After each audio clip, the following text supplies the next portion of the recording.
जैसे ही खत्म होते हैं ना, तुम्हारे घर वालों का एक ही मोटिव होता है कि इसके सीनियर से पुरानी किताबें लेके इसके मुंह पे मारो। खुश कैसे है हमारा बच्चा। और हाँ, उन किताबों में कवर नहीं होता था, सीधे पेज से ही स्टार्ट होती थी वो किताबें। और किताबों की ऐसी हालत देख के मेरे को कभी कभी लगता था कि हमारे सीनियर लोग सड़क पे बैठ के रगड़ते थे क्या किताबें। और अनवांटेड चैप्टर पहले से ही फटे हुए रहते थे। स्कूल में मैम वाला चैप्टर पढ़ा रही, तुमको चैप्टर ही नहीं मिल रहा है। मैम वो हमारी बुक में पेज नंबर 90 से 180 तक है ही नहीं।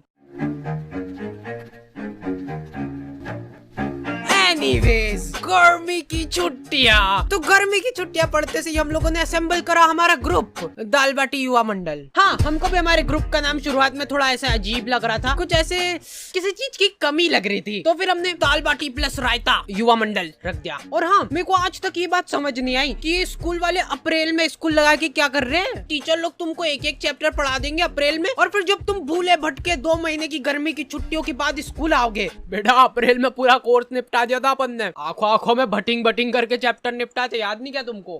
कब?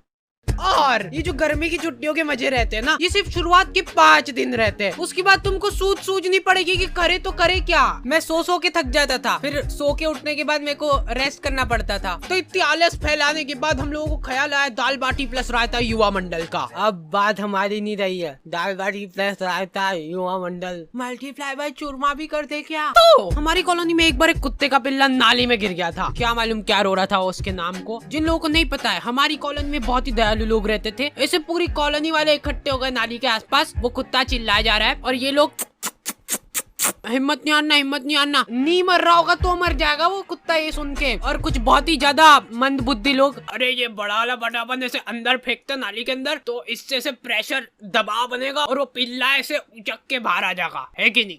घर जाओ आप, हो गया आपका। और लड़कियां, ओह वाह कितना क्यूट है, मर जाएगा वो। फिर मैंने सोचा कि ये दुनिया बहुत ही मतलबी है, इसलिए मेरे को भी अब मतलबी बनना पड़ेगा, क्योंकि वहाँ पे लड़कियां भी थी। तो मेरे को ऐसा लगा कि अरे मैं ऐसे किसी की जान बचा के एकदम हीरो की क्या बात है, ऐसा कुछ हो जाएगा। अरे आजा आजा आजा आजा। और मैं पूरा ऐसे डायलॉग वगैरह लिख के ले गया था कि पिल्ले को निकाल के ये बोलूंगा, अगर मैं नाली में हाथ डालने से किसी बेजुबान की जान बच रही है तो मैं डालने के लिए तैयार हूँ हाथ नाली में।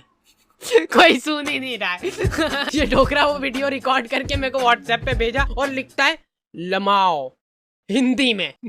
हिंदी में लमाओ लिखा है इसने। मेरे को ऐसा लगा था कि जब भी हम लोग ऐसे कॉलोनी में निकलेंगे तो लोग गाना चलाने लग जाएंगे, हीरो हीरो हीरो। नहीं, कुछ नहीं करा इन लोगों ने, ये लोग कुत्ते को अप्रिशिएट कर रहे हैं। देख मैं बोला था ना, हिम्मत नहीं आ रही तो निकल जाना तू।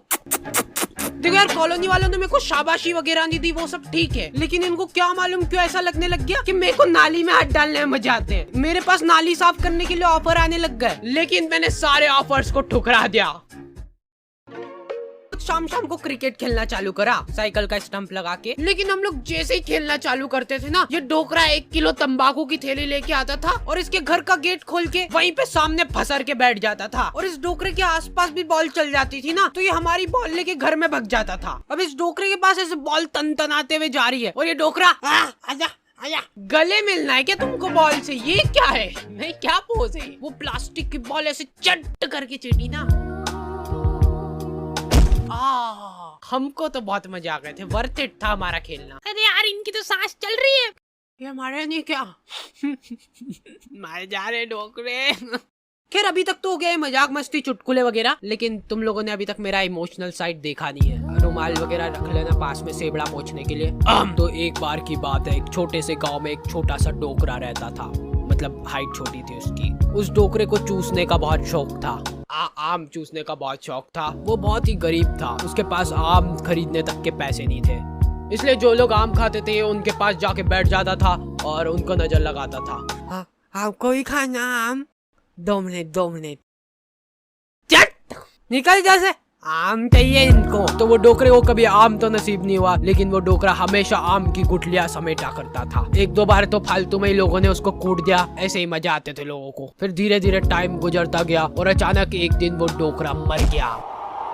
गाँव वालों को उसके मरने पे बहुत खुशी हुई, उन्होंने शादी पार्टी का माहौल बना दिया था, एकदम भूभा कर दिया था बिल्कुल। फिर कुछ सालों बाद उनके गांव में ढेर सारे आम के पेड़ उग गए। तब जाके गांव वालों को समझ आया कि वो डोकरा गुठलियों का क्या करता था। सारे गांव वाले भौचक्के रह गए। फिर सभी गांव वालों को अपनी गलती का एहसास हुआ और उन्होंने काटो ये सारे पेड़, फालतू उगा के चल गया यहाँ पे, मरते मरते भी ढंग का काम करके नहीं गया। तो मोरल ऑफ द स्टोरी ये है कि पेड़ काटो।